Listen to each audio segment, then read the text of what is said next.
Welcome to this new episode of the Chorus podcast. Today we're receiving a dear friend of mine who has been a pioneer in Asia for the representation of luxury hospitality. Christine Galle, good afternoon. Good afternoon, Benoit. Thanks for having me today. You're very welcome. We're very pleased to have you. But can you introduce yourself for our audience's sake? So, as you said, my name is Christine Galle. I am originally from France. I was born in France, but I moved to Asia about 24 years ago, and this life in Asia all this time has been driven by entrepreneurship and building Heaven's portfolio for the last 16 years. And to help luxury hotels on the Asian market to build their strategy and their visibility. How did you come to Asia in the first place, and what triggered the founding of Heaven's Portfolio, Christine? Well, Asia has always been at the back of my head from very young age. And I don't come from a family of travelers, but we always had this open vision of the world. And through my course of reading books and adventure books, and Asia has always been there at the back of my head. So I moved to Asia quite naturally. A friend of mine was actually based there and said, you should come and visit. And I visited Burma in 97. And that was really a trigger. When I spent about 3 weeks in Burma, I came back to France, said to myself, I think I'm drawn by the traditions, the people. I feel at ease. I feel comfortable there. So that's really was the start of my adventure in Asia. It sounds very much like mine, doesn't it? So tell us about the model of Heaven's Portfolio, Christine. Do you have a manifesto, for example? We don't really have a manifesto. I think what is really important to me and for the team with me, I've got 43 people supporting Heaven's Portfolio development across the whole of Asia. I think they're all driven by passion and everything I do. And whenever I speak to my team is always with a lot of heart, a lot of humanity. And I think it's really what is the key driver for my life, but also as an entrepreneur. So what has happened in the course of the last 20 years?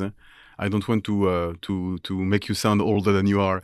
Are there steps that you have identified through your professional activities that you want to share? Look, I think the market has changed in the last 20 years in Asia, especially when you talk about the hotel industry and the luxury hotel. People are a lot more understanding of what is an experience, rather than before it was a discovery. Now, a lot of people are looking for, learning from their travel. And really, this is what's is showing also during this COVID and this pandemic is that people are really looking deeper into understanding their purpose, but the purpose of travel as well. But I was thinking of also about your own path. Are there things that you consider as milestones in the frame of your personal progression or professional progression that you would like to share about? Yes, I've met incredible people, and that's really has built my path to where we are now.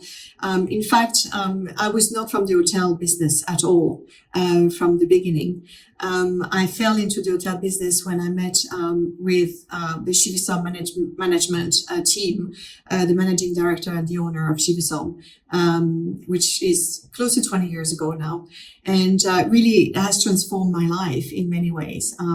I've met someone who was visionary when it comes to the hospitality, the well-being, but also the sustainability. I think we'll talk about that later. Khun Boonchu Rojanastien was the owner, and he was very much the vision behind Chiva-Som in Thailand.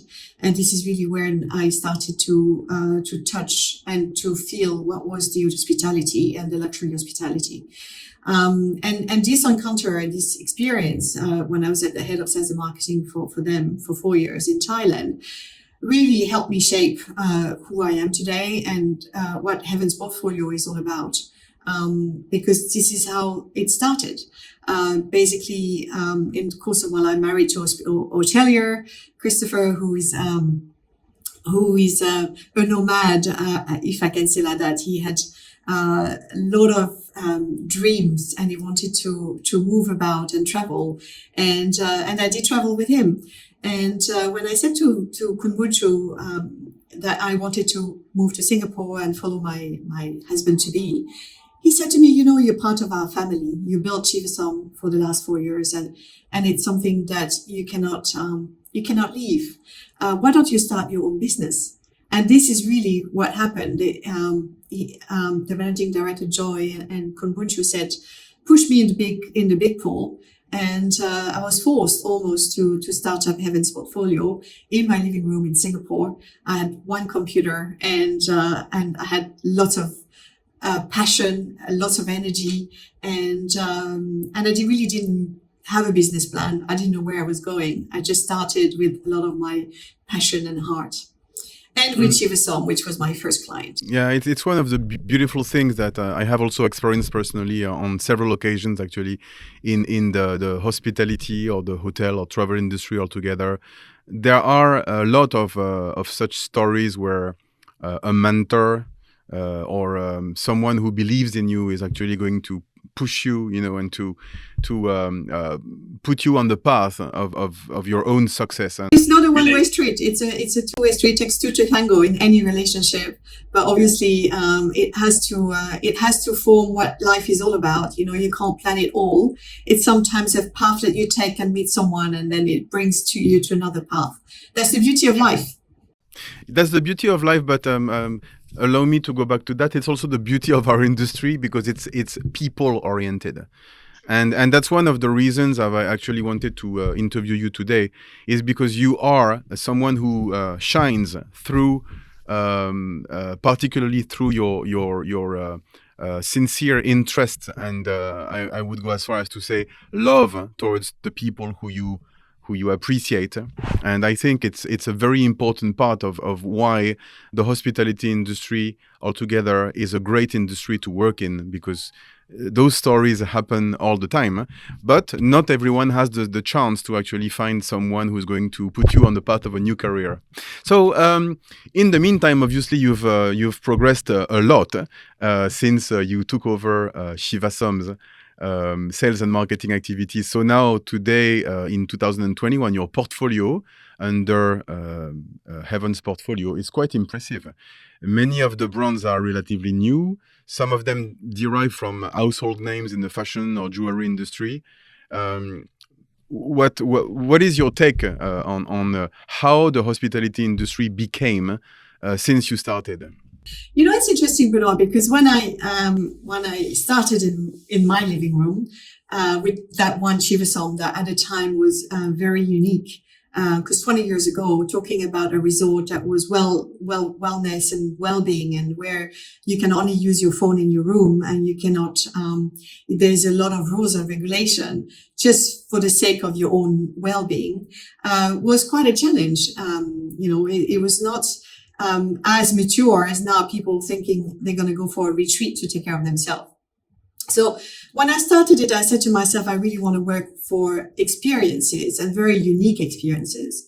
And along that line, I crossed the path of two ladies, Gabriela Tegia, who had Lozari coffee plantation in Java, and Silolonat, a lady called Patisserie, who was the builder and the owner of a beautiful pinisi traditional boat in Indonesia called Silolona. So these two ladies also helped me continue on this idea that I wanted to represent very unique travel experiences. And it was not so much about the hotel room. It was very much about the surrounding. It was very much about the people behind these hotels and the experience that you would experience in these hotels. So these two properties join, and these two products join the portfolio right after Chiva-Som. And this really allowed me to somehow put on a map Heaven's portfolio as a curator of very unique experiences. And further down the line, as you said, the portfolio grew to much bigger, and some corporate companies or hotels that have more than one hotel, obviously hotel group that have more than one hotel, because now we work with Belmont that has 46 beautiful experiences, from train and cruises to Peru, to the Copacabana Palace in Brazil. It's very diverse, but I really always wanted to center my focus and my attention on the experiences that they deliver. It's not so much about the brand itself. Yes, we work with amazing Armani, Cheval Blanc. They are, as you said, in fashion industry, or they are beautiful, mature brands, but they also present incredible experiences and travel experiences. And so that really has had been always my aim, is to work with meaningful travel experiences. So we've grown organically. We haven't actually obviously built this portfolio overnight. It took 16 years to come to life. And I believe as you said, our industry is a big industry, but it's also a very small industry. We know each other. We come to the same trade shows, and the word of mouth has worked really fast for us, in a sense that, people have recognized that we were putting a lot of our effort, a lot of our passion into what we were doing. And as I said earlier, not a cookie cutter company. It's very important, because every one of our hotels and clients are different. They have different DNA, different offering, different value proposition. So, we also adapt ourselves and the strategy that we want to put in place in Asia to their own environment. Mm-hmm. Do you consider that this is one of the definitions of sustainability in luxury travel? What is your definition of sustainability in the luxury travel in the first place, Christine? Because this is the heart of our interview today. To me, it's the balance. It's a balance between your community, how you welcome your guests, how you protect your environment, and the economy, obviously, because you can't run a hotel without generating revenue, which this year is pretty hard for many. But it's really a good balance to be able to handle, your community, bring in revenue to them, and run your business. So it's having this balance in mind that is really important. So your definition of sustainability goes beyond nature. Yeah, I think, and obviously sustainability is about thinking about the next generation. It's about protecting, not only communities, but also the environment, to ensure that the next generation has something to live on and sustain himself. So I think it's, the environment is one, but there's so much more that needs to be taken in consideration. Education.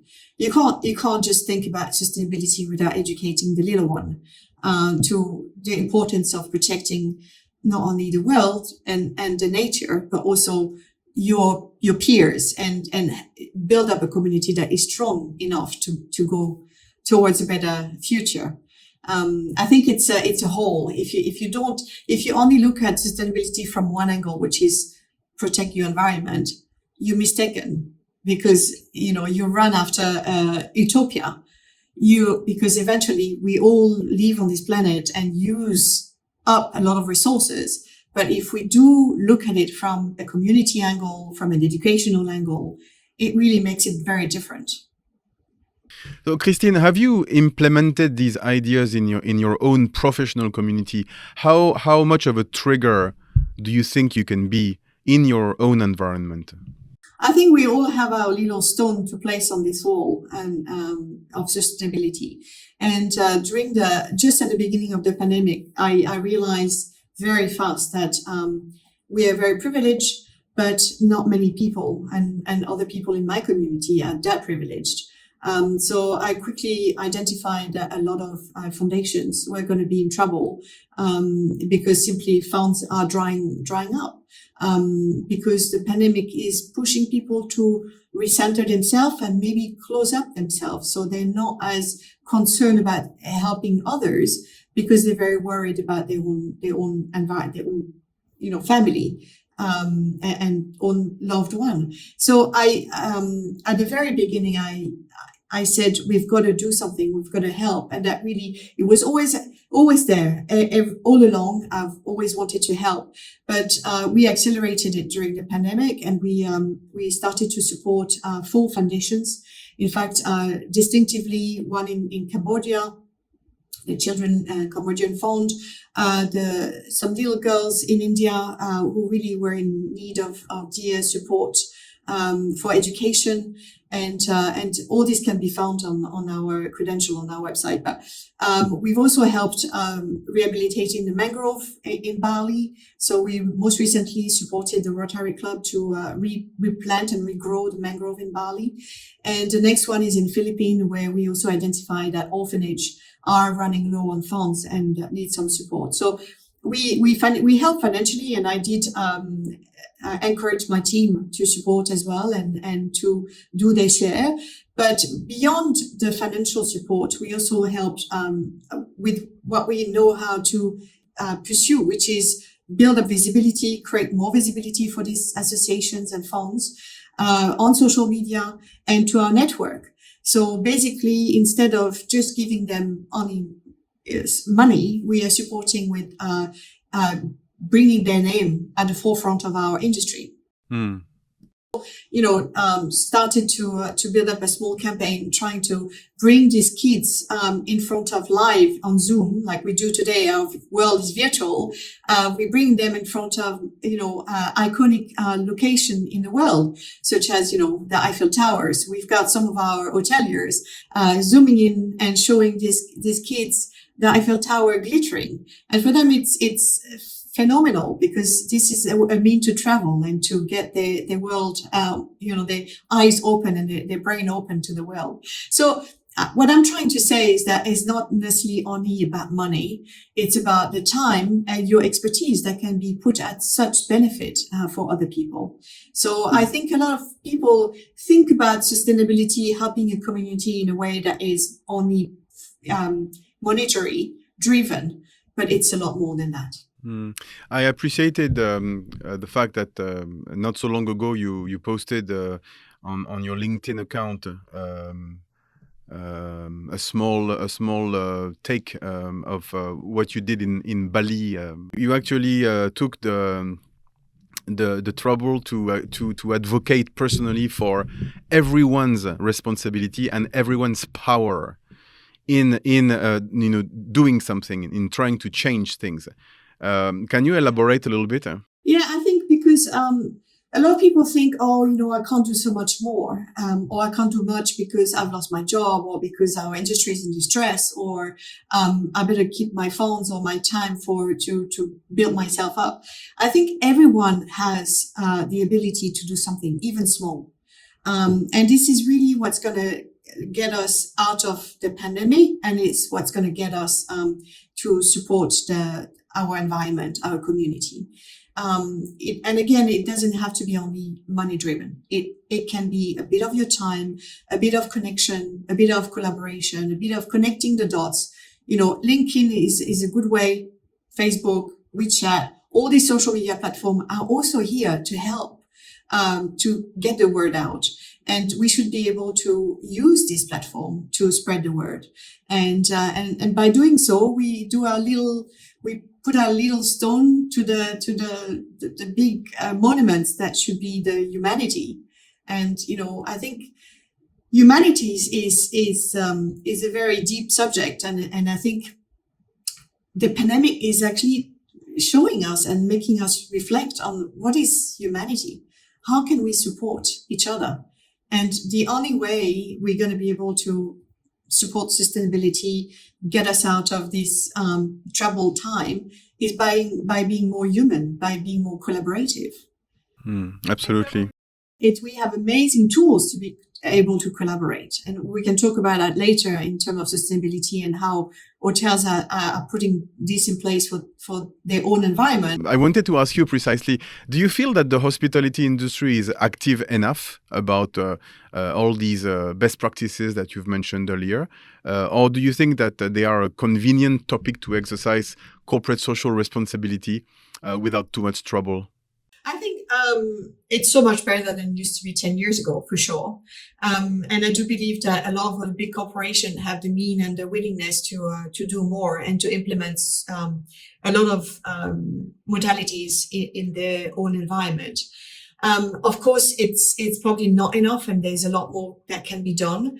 I'm more concerned about the smaller operators who may not have the resources, the funds, and the expertise to do the same in their own small environment. And perhaps this is where I'm also coming back to collaboration. I think perhaps the idea would be for the large corporation, the like of Accor, who have a sustainability program, or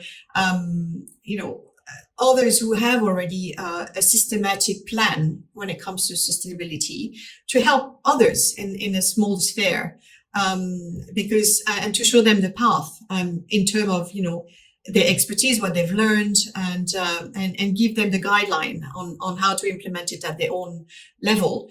I think it's going to get better. I believe there's a lot more we can do.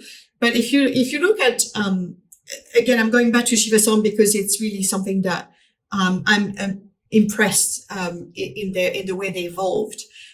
So at the very beginning, Chiva-Som is well-being and wellness, but we're looking at today the transformation of this beautiful retreat. They are leading the way in sustainability, not only on community, on their own environment, but they're doing so much in the small 58 rooms they have. It's a small resort. However, they covered everything when it comes to sustainability, from the waterways, from the foodways, from electricity, energy saving, from community, from rebuilding the mangrove. They've started a marathon, a Preserve Wahin run. They are doing so much to show that they are here for the long run, and the vision is taking well-being above the body, well-being. So I think there is hope, but I do believe that collaboration and supporting each other is invaluable, and I think we need to do more of that. It's true that we can imagine that the impact of a small operator like Chiva-Som is obviously important and significant in their own environment. But imagine if all the big guys who run thousands of hotels around the world would actually do better and better, which they are doing. I believe that most of them are actively working on these subjects, particularly in the last 2 years. I've seen a lot of new initiatives blossom. But imagine the impact if you have all these guys working hand in hand with their local communities and trying to implement in an active manner all these new values. I think we can talk about values. The impact on the world will be immediately evident. So I think it's great that small operators like Chiva-Som are actually leading the path and showing a way to do it. Maybe in the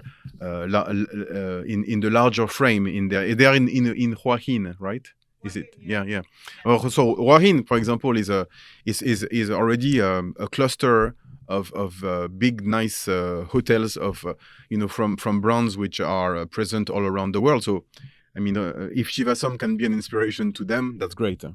That brings me to my next question, Christine. Would you say that the level of consciousness about sustainability, about the environmental issues altogether, is high or low in the hospitality industry altogether? Do you feel that people get the real picture? And I'm not talking about the people who lead these brands. I'm talking about the staff and all the people who are involved in this industry. What do you feel about it? I think they are now getting more conscious, simply because we cannot ignore the signals that we're all getting, whether from the weather change, the climate change, or even the pandemic. Which is really showing us what's really the priority in our life. And I think this is only going to accelerate the movement. I believe a lot of people are not yet placing this at the center of their life, because in the case of Asia, for example, if you think of the travel industry, luxury travelers, I don't believe today from the China market, for example, or I don't want to point a finger, but as a whole, I don't think the Asian customers are placing the booking because one property is more sustainable than the others. I think the reality is far from that. It may be real in a few more years, but today, your peak between one hotel or the other is still based on the luxury, the experience, the service, the brand. So therefore, the revenue is not generated based on the fact that you're sustainable. And that really is going to be the key driver. If the mentality of the clients are saying, I'm only going to this hotel because they are sustainable, and they're sustainable because they're taking care of the environment, the community, and whatever it takes to be sustainable, then it will definitely change the mind frame and the focus of every single operator. So to answer your question, there is consciousness. People are more concerned about sustainability and the environment, but it's not a key driver yet in terms of revenue.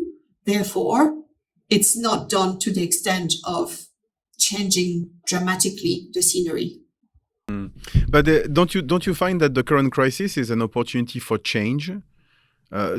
Do you see? Yeah, I think there has been. I mean, it's not the same industry, or of course. But if you think about the fashion industry, for example, I've observed that in the last 1.5 years, I have read more articles in different journals or newspapers or online magazines that talk about that kind of consciousness about the fact that the fashion industry is one of the most polluting industries in the world, actually, because of different problems, the water, the inks, the cotton, all the things that will be thrown away and disposed of just because the collection is finished. And we have to replace it by another collection. All the scandals that emerged about big brands, which name I won't say today, but who were actually cutting the garments so that they wouldn't be used by people because they needed to get rid of them. All these things have emerged in the last 18 months. And I don't think it's fortuitous. I think it corresponds to an increase in the consciousness of the public. And I believe that the same is happening in the hospitality industry. Don't you find? Sure. I think it is inevitable. And the pandemic and the crisis is going to accelerate that. For it's definite. It's also definite because health and your well-being depends on your environment, the air you breathe, the food you eat. And I think people are a lot more conscious about that. And the crisis is going to, make sure that the nail is planted deep down.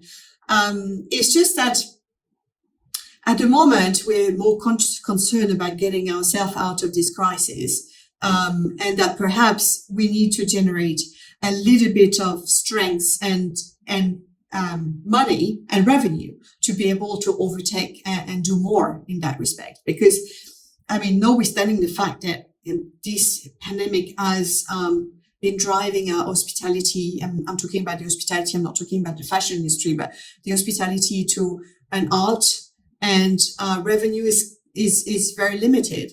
And so I believe that we need to build up our strengths again. We need to encourage people to maybe travel with a purpose more. So if a traveler is coming to your property, rather than pushing placing an emphasis on the room, place emphasis on your community and drive them to see your environment rather than keep them in your walls.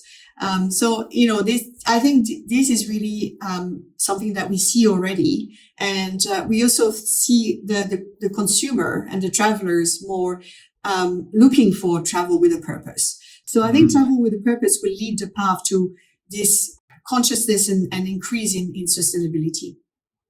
I wanted to pick your brain on one particular subject which has been I've been scratching my head over it recently. I have the feeling more often than not that a lot of hoteliers are actually hoping or thinking that there's going to be business as usual again, in a way that we will go back to what the hospitality industry once was, with the same practices, the same KPIs. But my gut feeling tells me that no, it won't be the same anymore. What do you think about that?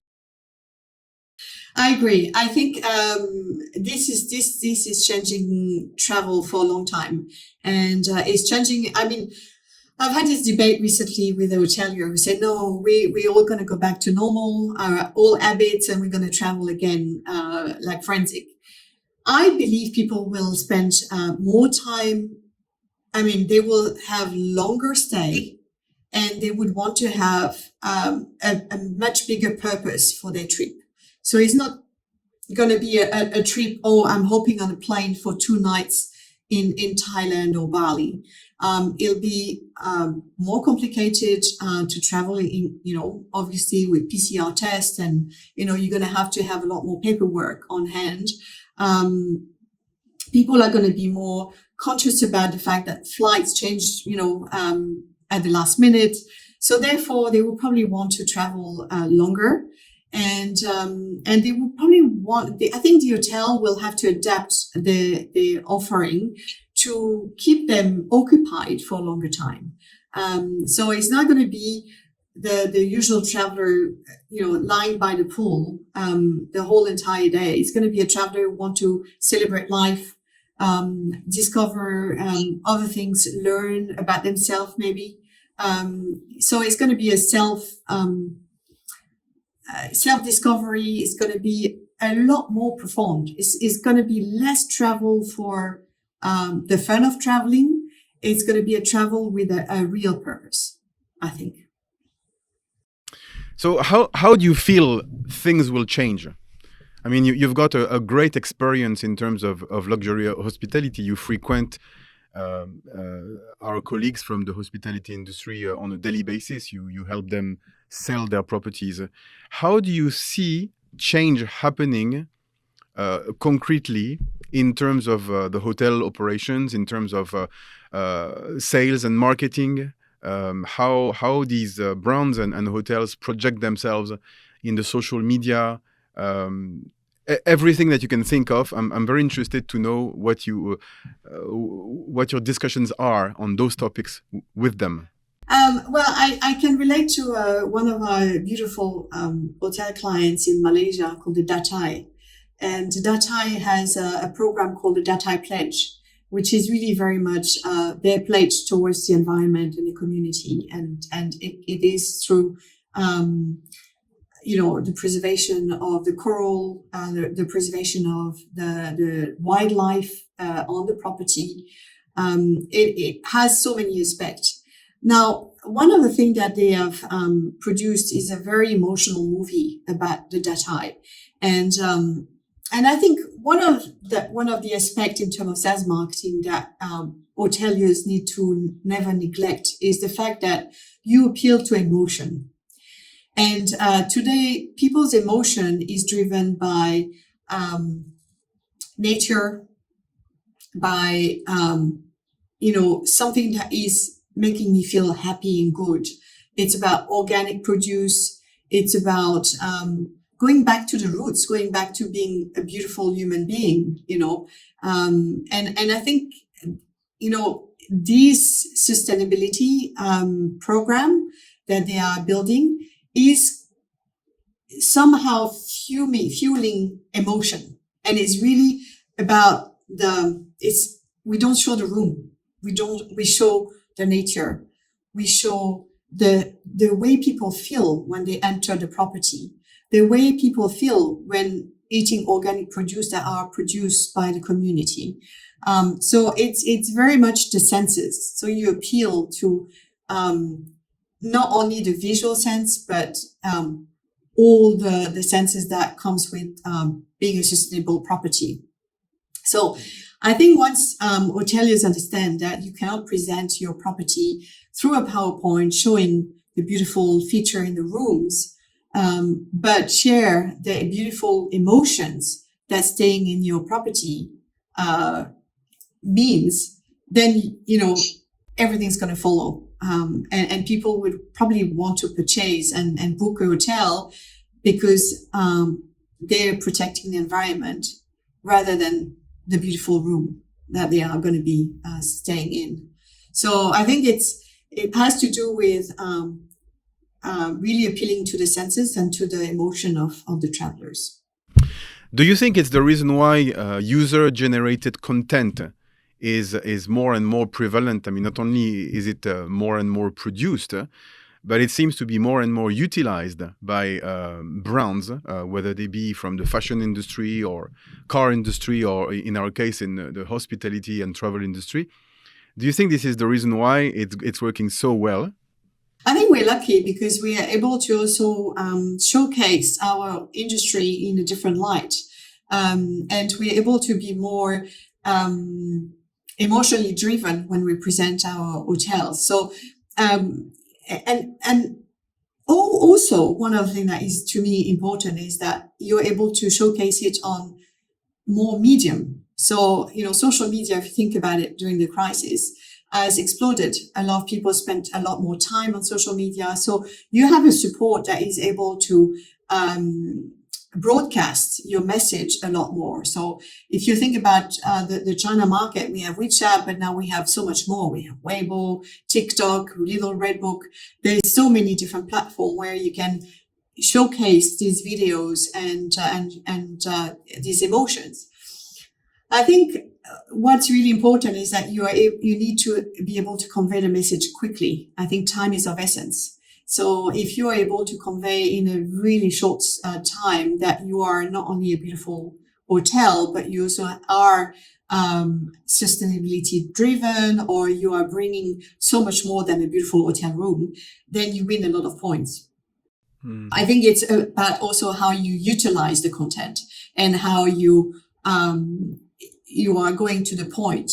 I don't think people want to, see a message that is too long about the technical part of your sustainable, approach to things. They want more of a romantic aspect of it or a more emotional aspect of it. They want to see children because children is an important part of the next travel. What do we want to do? We want to take our children, discover the world and show them the world. So if you are able to really portray your hotel in a way that people understand where you're coming from with the emotion and the message that you want to convey without having to do a copy paste of everybody is doing the same thing, but really be genuine to your own image and your own DNA, then, I think we're very lucky in that respect. You just have to do it in a very a genuine way. The consumer is not silly. Yeah, they know when you're trying to play it as a gimmick or you're true to your word. So that's also a thing is don't try to push your sustainability angle when you don't really have a really detailed program, or it is not showing operationally on site. Yeah, you have to stay true. You've got to be true to your word, no matter big or small they are. If you have vanished all your plastic in hotel rooms, and that's really what your pledge was, then that's fine, as long as it's really true value and it's really happening at the hotel. I don't think people need to have the long list of what you've implemented. You just have to be genuine in your approach. The tendency to standardize, to master and control the image of a brand that we've seen surge again in the last few years, where local generated content becomes a threat in the sense that it may not reflect exactly what the brand wants to reflect all over the world. How do we deal with this dilemma? Well, I think your consumer is going to tell you straight away, because they have a voice. the consumer nowadays have a lot more than one voice. He's got lots of digital way to share and comments. And I think hoteliers today are really placing a lot of emphasis on that. And they care. I think if you are the luxury level of the hospitality, you do care about your consumer voice, and any comments that can be placed on, all the TripAdvisors and like are valued. So I think if you are a brand in today's world, in the hospitality world, your clients are your biggest ambassador. And so you do have to make sure that your ambassadors understand who you are, your values, and appreciate and worship your values. So I think this is going to be essential, the communication between your clients, the hotel clients, and the hotel themselves, and the management. And I think also one other thing that to me is important is that your team itself walk the talk, and the leader cascade down the influence to the team, and operationally the team is conscious about it. The worst case scenario is when you have a GM who is all about sustainability and trying all these very best to take away all the plastic in the hotel, do some waste management, energy management.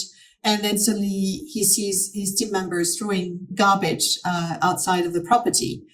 That's probably the worst case scenario. I think it's a lot of education that needs to be placed also with your team members, with the team operationally.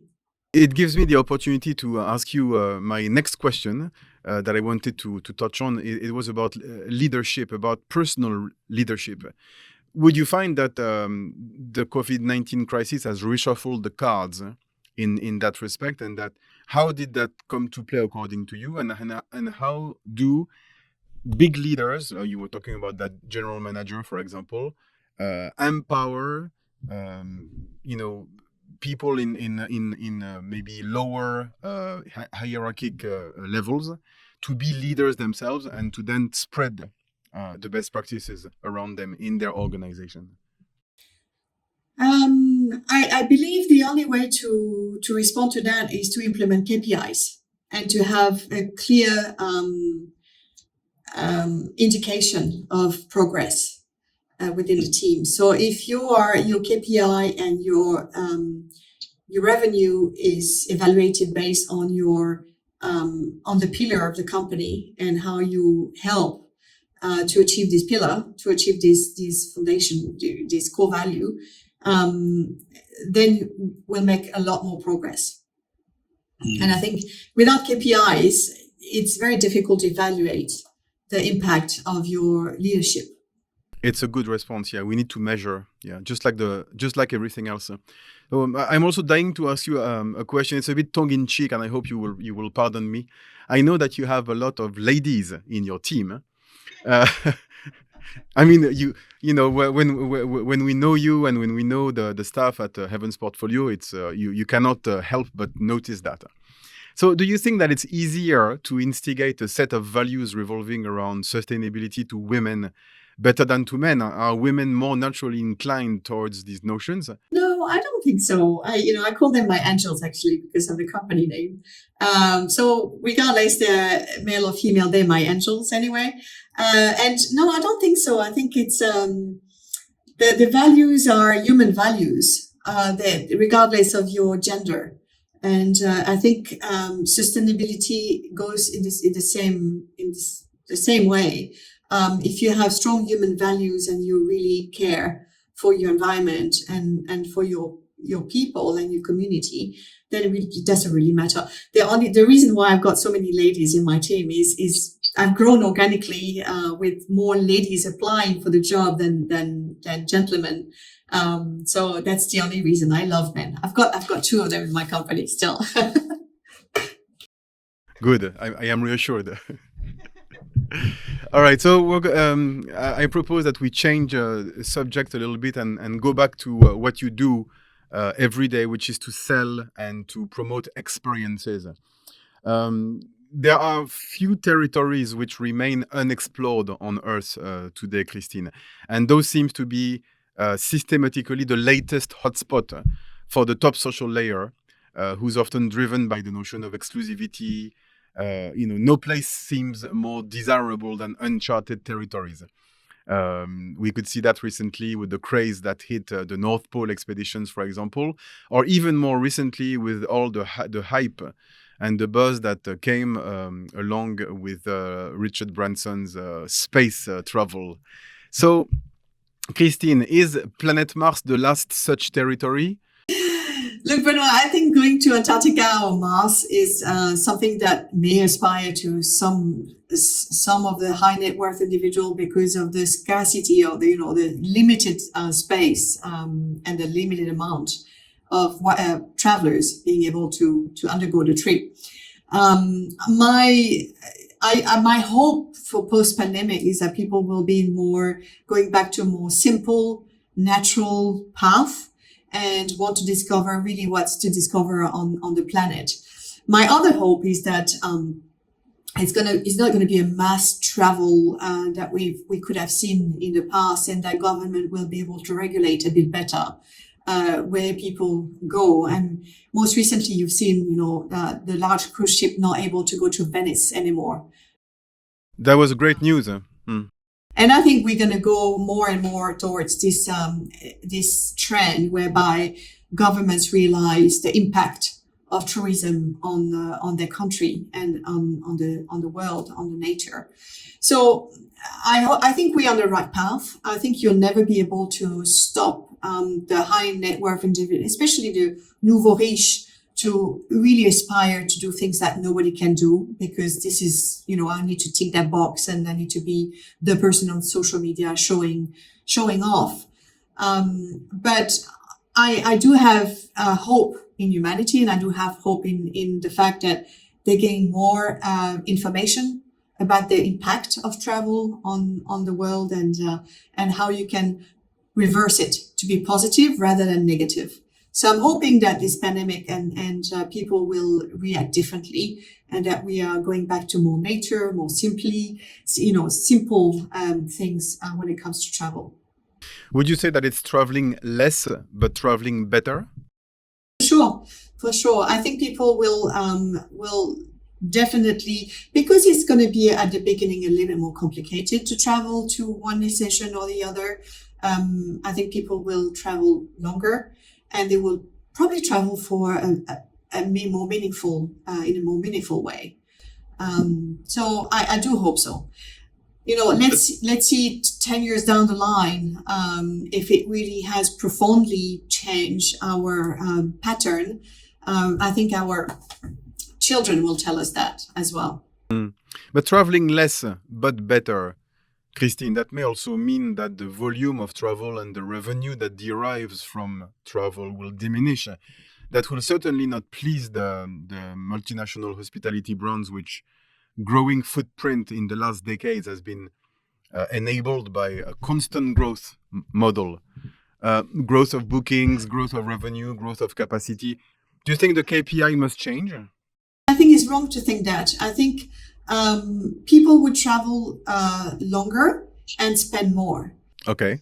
Revenue generated will be by less people, but they would want to have a lot more value and more quality to their trip. So I think you'll see the emergence of more concierge company who would come up and become the travel butlers for the families willing to spend more time and do more when they travel. I think this is what really is profiling. We see some of our existing files today, a request and demand coming from the Asian market is going towards more bigger suites, bigger room, longer stay, and more quality rather than just quantity. So I think the hotel world, the industry, is going to have to adapt as well to make sure that they reflect and they are able to deliver this demand. So what are your plans for the next 2 years, and how different will they be from what you you had thought of before the COVID crisis? Well, look, we will continue to expand our territory. So we are now on par to open Japan, Korea, to complement all the offices we have existing right now. I was saying earlier, we've got 17 offices. We will probably, reach about 20 offices, because to me, the most important is to be able to have experts located in each destination rather than travel myself to this destination. And that's sustainability. Yeah. Exactly. So have a local expert, a local voice who is able to support us. And I guess look towards more discovery, experiential travel, even more. Perhaps look for smaller entities, smaller companies who need more expertise from our side, and continue to be very true to ourselves and to what we do best is support our travel agencies and our B2B. And build this bridge that we've been building for all these years between our clients and the market we cover. So we will continue. I think it's going to accelerate. The next year going to be a slow recovery, but the next 2 years I do expect that we'll be picking up greatly, and we will be even more relevant because of our expertise, our knowledge, the fact that we have the pulse on the market and that we are really in tune with the actors of the market. So we will continue. We will perhaps place more emphasis on helping our communities and continue the work we started during the pandemic with the Helping Foundation, helping our communities, giving them their voice as well through our platform. My concern is to be able to also provide, good content. It's not about the gimmicky, the marketing behind selling a hotel. Is really to be able to showcase the true profound value of this hotel and their DNA.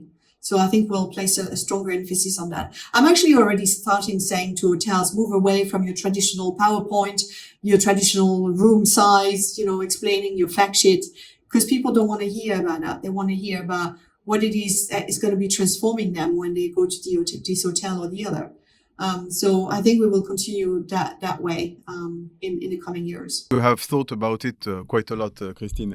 What are your advice to the younger generation who aspires to doing your job, for example, in the tourism industry, and who will have to deal with the aftermath of the COVID crisis, but also the introduction of new methods? I mean, may we touch on artificial intelligence, predictive softwares, right across the board of travel and hospitality industry?